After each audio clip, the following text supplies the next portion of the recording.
Bismillahirrahmanirrahim. Assalamualaikum warahmatullahi wabarakatuh. Perkenalkan, nama saya Apoteker Yusrini Wasiatur Rahmah, Magister Farmasi. Saya dosen di Program Studi Kedokteran Gigi, Fakultas Kedokteran Gigi, Universitas Lambung Mangkurat. Video ini dibuat bertujuan memenuhi salah satu syarat sertifikasi dosen tahun 2024, yaitu pernyataan diri dosen dalam unjuk kerja Tridharma Perguruan Tinggi atau PDD UKT-PT pada unsur pengajaran. Izinkan saya melalui video ini menyampaikan salah satu mata kuliah yang saya ampu. Sebagai dosen di Program Studi Kedokteran Gigi, saya mengampu mata kuliah yang berkaitan dengan bidang keilmuan farmasi. Salah satu mata kuliah yang saya ampu yaitu mata kuliah Blok 6, Struktur dan Fungsi Stomatognatik 2. Pembelajaran mata kuliah Blok 6 ini memenuhi komponen delivery, interaction, dan assessment. Delivery yaitu kuliah, tutorial, dan praktikum. Media pembelajaran seperti LMS Simari ULM, Google, dan WhatsApp. Interaction yaitu interactive learning dan collaborative learning. Mahasiswa terlebih dahulu diminta untuk belajar mandiri dengan melakukan penelusuran literatur terkait materi perkuliahan, sehingga mahasiswa lebih siap dalam pembelajaran. Asesmen, ujian blok secara tulis dengan bentuk soal pilihan ganda. Deskripsi mata kuliah. Blok 6, Struktur dan Fungsi Stomatognatik 2 merupakan mata kuliah wajib yang dilaksanakan pada tahun pertama semester 2. Mata kuliah ini memiliki bobot sebesar 6 SKS dengan waktu pelaksanaan 7 minggu. Terdiri dari 6 minggu aktif, 1 minggu ujian, dan remedial. Mata kuliah ini mempelajari tentang struktur dan fungsi jaringan serta organ yang terdapat di dalam rongga mulut. Capaian pembelajaran atau CPL yang dibebankan pada mata kuliah ini ada 10 CPL. Salah satu CPL yang berkaitan dengan ilmu farmasi yaitu CPL 7, menguasai konsep teoritis secara umum tentang ilmu biomedik, meliputi anatomi, histologi, fisiologi tubuh manusia, patologi, dan patofisiologi kelainan struktur dan fungsi tubuh, mikrobiologi, biologi, biokimia, farmakologi, serta ilmu gizi, ilmu kedokteran klinik meliputi penyakit dalam, THT, kulit dan kelamin, ilmu kesehatan mata, neurologi, bedah umum, perkembangan mental anak, ilmu kedokteran praklinik meliputi patologi, anatomi, patologi klinik, forensik kedokteran gigi. Capaian pembelajaran mata kuliah atau CPMK terkait CPL tersebut yaitu mahasiswa mampu menguasai konsep teoritis tentang farmakologi, perihal obat, obat otonom, vitamin, dan mineral. Sub CPMK, pertama, mahasiswa mampu menjabarkan tentang konsep teoritis pengantar farmakologi. Kedua, mahasiswa mampu menentukan tentang konsep teoritis perihal obat. Yang ketiga, mahasiswa mampu menentukan konsep teoritis tentang obat otonom. Yang keempat, mahasiswa mampu menentukan konsep teoritis tentang vitamin dan mineral. Materi kuliah yang akan saya sampaikan pada kesempatan ini yaitu perihal obat. Adapun indikator capaian dari materi kuliah tersebut adalah 1. Ketepatan dalam menjabarkan definisi obat. 2. Ketepatan dalam menjabarkan dosis obat. 3. Ketepatan dalam menentukan penggolongan obat. 4. Ketepatan dalam menentukan cara pemberian obat. Komponen penilaian. Bentuk ujian berupa ujian tulis dengan soal pilihan ganda atau vignette. Komponen penilaian terdiri dari yang pertama sumatif, memiliki persentase dalam nilai akhir, terdiri atas A. Ujian tulis 55%, B. Tutorial 30%, C. Praktikum 10%, D. Mandiri dan etika 5%. 2. Formatif, tidak memiliki persentase dalam nilai akhir, namun dapat menjadi prasyarat mengikuti ujian tulis, terdiri atas A. Kuliah, tutorial, dan praktikum, meliputi nilai kehadiran dan keaktifan. Kehadiran tutorial dan praktikum 100%, kehadiran kuliah 80%. Tanpa alasan jelas, tidak diperkenankan mengikuti ujian tulis. D. Tutorial dan praktikum menjadi prasyarat mengikuti ujian tulis. Selanjutnya, saya akan menayangkan video pengajaran blok 6 fungsi stomatognatik 2 dengan topik perihal obat. Terima kasih. Wassalamualaikum warahmatullahi wabarakatuh. Assalamualaikum warahmatullahi wabarakatuh. Waalaikumsalam warahmatullahi wabarakatuh. Sebelum kita memulai perkuliahan pada hari ini, Ibu minta berdoa menurut agama dan kepercayaan masing-masing. Silahkan berdoa.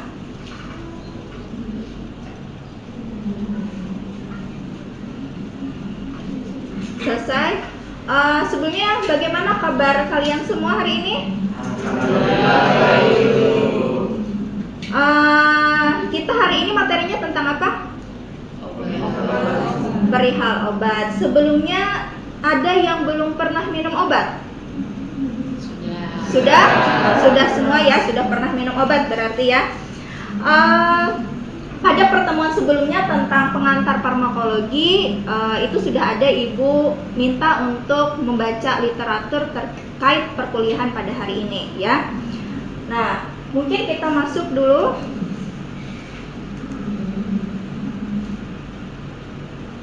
Nah, jadi kuliahnya kita hari ini tentang perihal obat. Nah, jadi pada kuliah hari ini kalian diharapkan itu mahasiswa mampu menentukan tentang konsep teoritis perihal obat, ya. Nah, indikatornya yang pertama menjabarkan definisi obat, kemudian ada dosis obat, ada penggolongan obat dan cara pemberian obat. Jadi setelah kuliah ini kalian sudah menguasai ini ya. Sebelumnya mungkin tadi sudah tahu ya apa yang dimaksud dengan obat. Ibu minta mungkin perwakilan obat itu apa menurut kalian? Isa? Baik, izin Ibu. Jadi obat itu adalah sebuah sediaan atau bahan yang digunakan dan diberikan dari dokter untuk pasien untuk mengobati sebuah penyakit maupun kepada pasien yang masih sehat. Ya, tadi sudah dijelaskan temannya, obat tadi bisa digunakan untuk pengobatan penyakit atau misalnya untuk pemeliharaan tadi ya, misalnya seperti vitamin. Nah, ini Ibu ambil, mungkin pengertian obat itu macam-macam ya. Ini Ibu ambil dari Undang-Undang Nomor 17 Tahun 2023. Jadi yang dimaksud dengan obat itu adalah bahan ya. Kemudian paduan bahan, jadi bisa paduan beberapa bahan termasuk produk biologi yang digunakan untuk mempengaruhi, menyelidiki sistem fisiologi atau keadaan patologi dalam rangka jadi bisa untuk diagnosis, pencegahan untuk mencegah, penyembuhan tadi untuk mengobati ya, mengobati penyakit, pemulihan dan peningkatan kesehatan tadi yang sudah disampaikan temannya, dan kontrasepsi untuk manusia. Nah, ini jadi obat mungkin selama ini kita lebih mengingatnya itu untuk pengobatan, padahal tidak hanya untuk pengobatan ya. Sudah jelas? Jelas. Nah, ini untuk tata nama obat. Jadi nanti mungkin kalian akan menulis resep nantinya ya setelah jadi dokter gigi. Nah, ini ada tata nama untuk obat. Jadi nama Indonesia contohnya asam asetil salisilat. Kemudian kalau nama latinnya acidum acetyl salicylum. Kemudian nama lazimnya acetosal ya. Nah, contoh yang lainnya itu acetaminophen. Nama latinnya acetaminophenol dan nama yang biasa, nama lazim yang biasa digunakan itu paracetamol. Nah, dosis. Jadi obat tadi sebenarnya itu bisa bersifat untuk pengobatan, bisa untuk pengobatan atau bisa juga dia nanti malah berefek atau mempunyai efek racun. Nah, yang membedakan itu adalah dosisnya ya. Jadi dosis itu takarannya, berapa takaran penggunaannya. Nah, itu yang akan menentukan obat itu nantinya apakah bisa untuk pengobatan tadi atau malah berefek menjadi racun ya. Nah, dosis itu ada macam-macam. Dosis toksis, lazim, awal, pemeliharaan, minimum dan maksimum. Nah, tadi kan perkuliahan sebelumnya Ibu sudah minta tugas baca ya. Nah, jadi hari ini mungkin kita bisa mendiskusikan pengertian atau apa yang dimaksud dengan dosis ini ya. Ibu minta kalian berkelompok, jadi bisa berhitung dari 1 sampai 3, yang mana nanti sama-sama nomor 1 itu jadi satu kelompok, nomor 2 satu kelompok, nomor 3 satu kelompok ya. Dari sini, dari Amel. 1, 2, 3. 1, 2, 3. 1, 2, 3, 1, 2.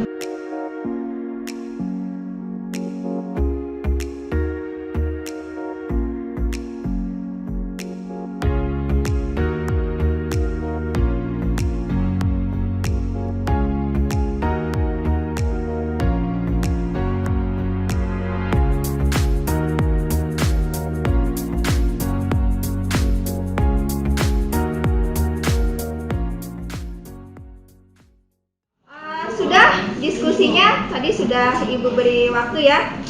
Sekarang kita bahas dari yang dosis toksis berurutan ya.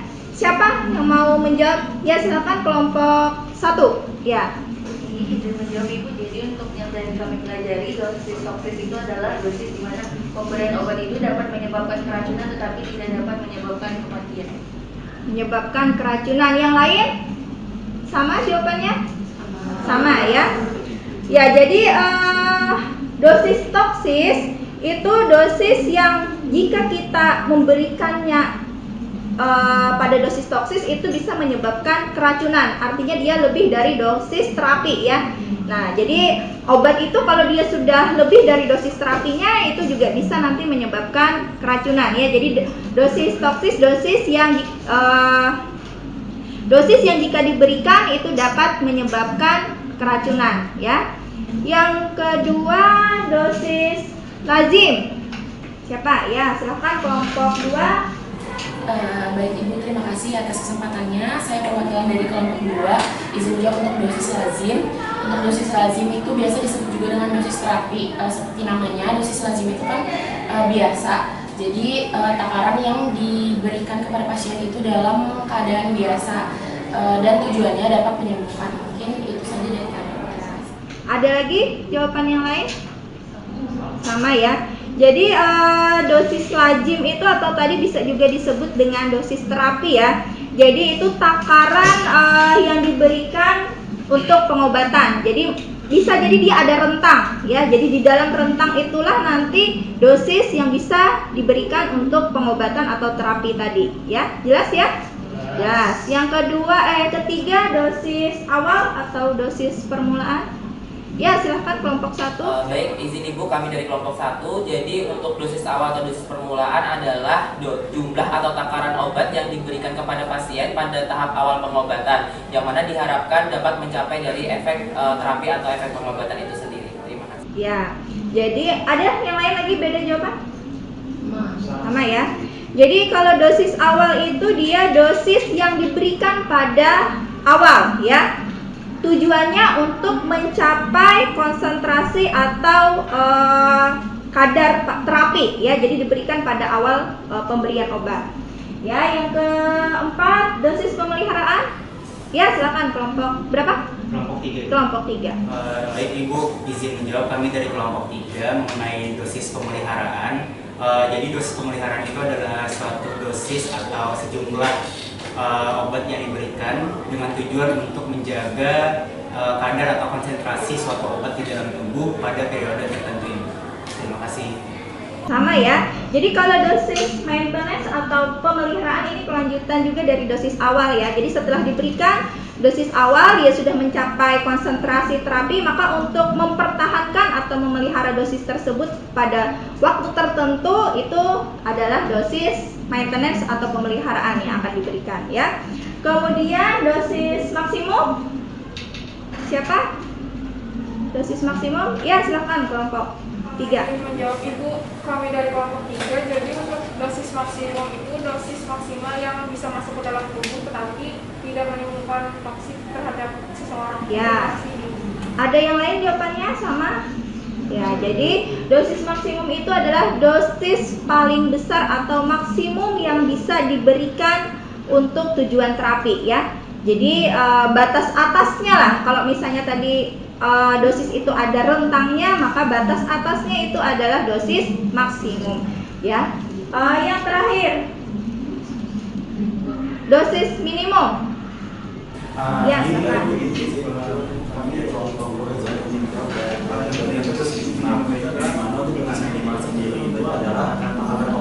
Yang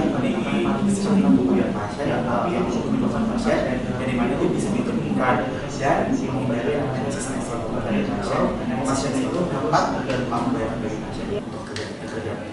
Ya, jadi kalau dosis maksimal tadi batas atas ya, dosis minimum itu adalah batas bawah. Jadi yang paling kecil yang bisa diberikan. Kalau di bawah itu bisa jadi efek terapinya tidak tercapai ya, karena kurang dosisnya. Ya, sudah jelas untuk penjelasan masing-masing dosis ini? Jelas. Duduknya bisa kembali seperti semula dulu. Nah, jadi selanjutnya kita mempelajari tentang penggolongan obat ya. Jadi obat itu nanti bisa digolongkan bermacam-macam gitu. Yang pertama ini penggolongan obat berdasarkan penandaan. Nah, yang pertama mungkin Ibu sampaikan dulu, ini bukan promosi ya, bukan sales obat, tapi ini sebagai contoh ya, contoh obat yang ada di pasaran. Yang pertama itu obat bebas. Jadi obat bebas itu kalau kalian beli maka terdapat lingkaran hijau ya. Nah, itu artinya obat bebas. Obat bebas itu bisa dijual bebas di pasaran dan kalian boleh beli tanpa resep dokter. Nah, kemudian obat bebas terbatas. Kalau obat bebas terbatas itu yang lingkarannya biru. Ya, mungkin di sini ada beberapa contoh yang beredar di pasaran. Kalau obat bebas terbatas itu sebenarnya dia termasuk obat keras, ya. Tetapi masih bisa dibeli bebas tanpa resep dokter. Nah, kalau ini obat keras tapi masih boleh tanpa resep dokter. Nah, ini ada beberapa tanda peringatan untuk obat bebas terbatas. Jadi yang pertama misalnya, awas obat keras, bacalah aturan pemakaiannya ya. Jadi ada 1, 2, 3, 4, 5, dan 6. Nah, itu bedanya tadi, dia obat keras dan ada peringatannya. Nah, kemudian ada lagi obat keras ya. Obat keras di sini dia artinya berbahaya atau bisa juga disebut dengan obat daftar G ya.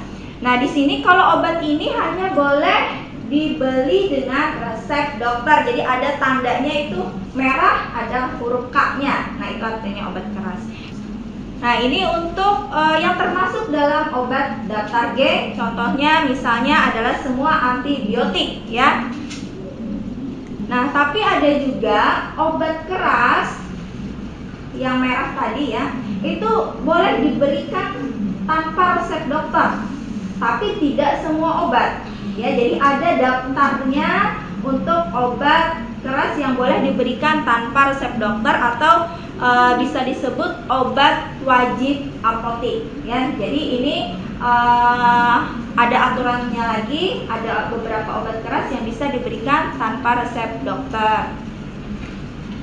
Nah, kemudian ada psikotropika. Jadi kalau psikotropika ini tandanya juga merah ya. Nah, tetapi di sini dia zat atau obat itu bisa alamiah atau sintesis. Kemudian bukan narkotika ya, jadi dia beda lagi penggolongannya dengan narkotika. Berkhasiat psikoaktif. Nah, jadi dia nanti bisa mempengaruhi susunan saraf pusat. Nah, efeknya itu nanti bisa menyebabkan perubahan khas pada aktivitas mental dan perilaku ya.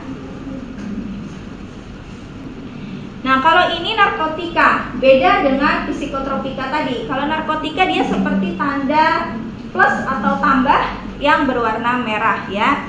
Jadi di sini pengertiannya itu narkotika obat yang berasal dari tanaman, kemudian atau bukan tanaman, baik sintesis ya maupun semisintesis yang dapat menyebabkan penurunan atau perubahan kesadaran ya, hilangnya rasa dan lain ya, dan ketergantungan ya. Nah, kemudian ada prekursor. Kalau prekursor itu bahan pemula ya yang bisa nanti digunakan untuk membuat narkotika. Jadi kalau pernah dengar kata prekursor, itu bisa dijadikan sebenarnya bahan untuk membuat narkotika ya. Nah, kemudian penggolongan obat tradisional. Nah, kalau obat tradisional itu yang dimaksud obat tradisional bahan atau ramuan bahan yang berupa bahan tumbuhan, hewan, mineral, galenik atau campuran dari bahan tersebut ya, yang itu sudah digunakan secara turun-temurun. Nah, jadi pengobatannya itu berdasarkan pengalaman. Nah, untuk penggolongannya untuk obat tradisional itu ada sendiri dari jamu atau obat tradisional Indonesia ya. Ini tadi yang berdasarkan pengalaman. Untuk khasiatnya tadi, kalau obat herbal standar itu dia sudah ada bukti ilmiah ya. Jadi dia di sini ada uji praklinik ya, dan bahannya itu sudah terstandarisasi. Kalau fitofarmaka itu dia bedanya dengan obat herbal terstandar, dia ada tambahan lagi uji klinik ya. Nah, ini penggolongan obat berdasarkan cara penggunaan. Nah, ada obat dalam yang biasanya kita minum ya melalui mulut atau saluran cerna. Kemudian ada obat luar. Nah, obat luar ini yang digunakan dengan tidak ditelan atau diaplikasikannya pada bagian luar tubuh. Nah, ini berdasarkan bentuk sediaan. Nah, jadi berdasarkan bentuk sediaan atau konsistensinya itu ada yang padat, setengah padat, cair, dan gas. Ada yang tahu padat itu contohnya seperti apa? Tablet? Tablet. Kalau cair? Sirup. Kalau ibu sebutkan krim, masuk mana? Setengah padat. Kalau gas? Inhalasi ya. Ya. Ada yang ditanyakan? Tidak. Nah, kemudian ini penggolongan obat berdasarkan kelas terapi. Nah, jadi ada menurut khasiat ya kelas terapi, misalnya obatnya contohnya antibiotik, kemudian atau analgetik ya. Nah, itu berdasarkan kelas terapi.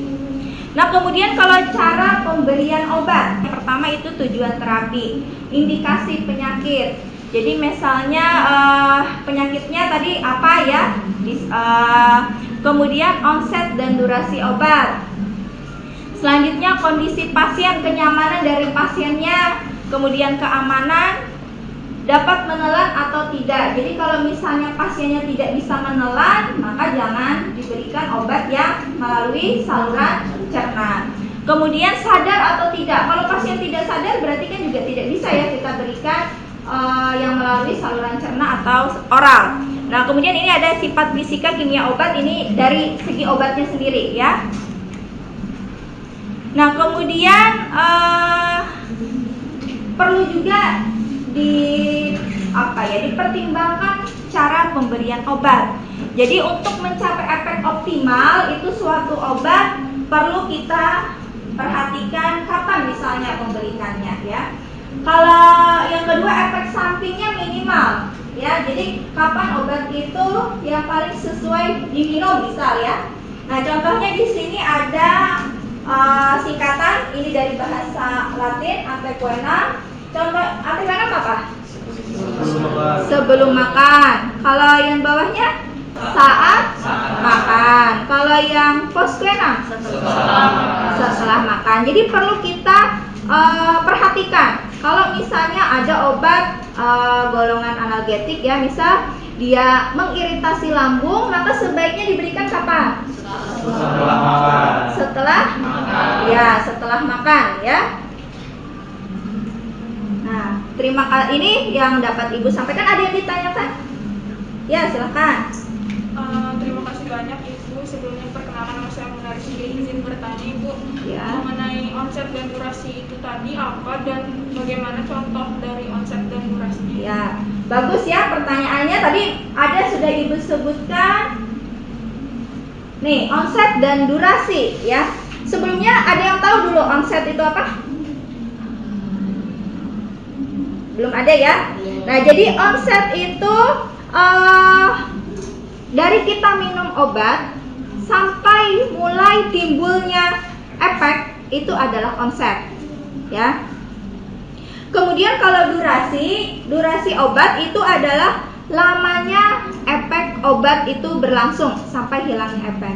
Jadi mungkin contohnya kalau kita minum obat jam 8, misal minum obatnya itu jam 8, kemudian anggaplah obat analgetik tadi ya, jam 8 minum obat, kemudian jam 8.15 mulai terasa kurang nyerinya. Nah, berarti itu 15 menit ya, 8 ke 8, 15 menit itu adalah onset. Jadi mulai dari minum obat sampai efeknya itu muncul ya, itu onset. Kemudian durasi itu adalah lama kerja obatnya. Jadi misalnya dari 8.15 itu sampai 4 jam misal ya, sampai efeknya itu hilang, itu adalah durasi. Ya, jelas? Jelas. Ada lagi pertanyaan? Tidak ada?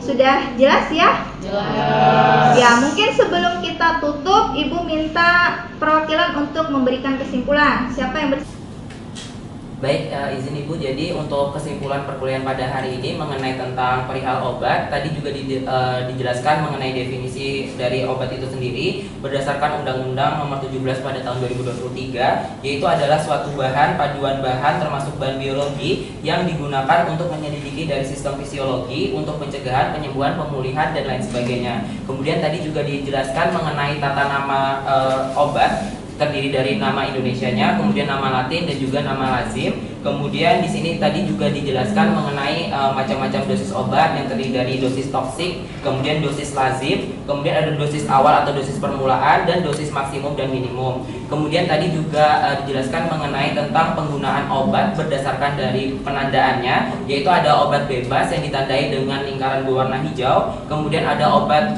terbatas ditandai dengan lingkaran berwarna biru, kemudian ada obat keras ditandai dengan warna tanda merah dan disesuaikan dengan huruf K. Kemudian ada obat wajib apotik, kemudian ada obat psikotropika yang ditandai dengan tanda K berwarna merah, kemudian ada obat narkotika dan juga obat prekursor. Kemudian juga dijelaskan mengenai penggolongan obat tradisional, kemudian ada penggolongan obat berdasarkan dari cara pemakaian, yaitu ada obat dalam yang mana diberikan melalui saluran cerna, kemudian ada obat luar yang diberikan selain dari saluran cerna atau di luar si tubuh pasien. Kemudian penggolongan obat berdasarkan dari bentuk sediaan, terdiri atas padat, setengah padat, gas, dan juga cair. Kemudian juga dijelaskan mengenai penggolongan obat berdasarkan kelas terapi. Kemudian ada cara-cara pemberian obat. Mungkin itu saja. Bagus ya, kesimpulannya sudah lengkap. Nanti ada tugas baca, nanti bisa kalian lihat di Simari ya. Mungkin cukup untuk kuliah kita pada hari ini. Semoga apa yang kita pelajari pada hari ini menjadikan ilmu yang berkah dan bermanfaat. Amin. Ibu akhiri dengan ucapan wassalamualaikum warahmatullahi wabarakatuh. Waalaikumsalam warahmatullahi wabarakatuh.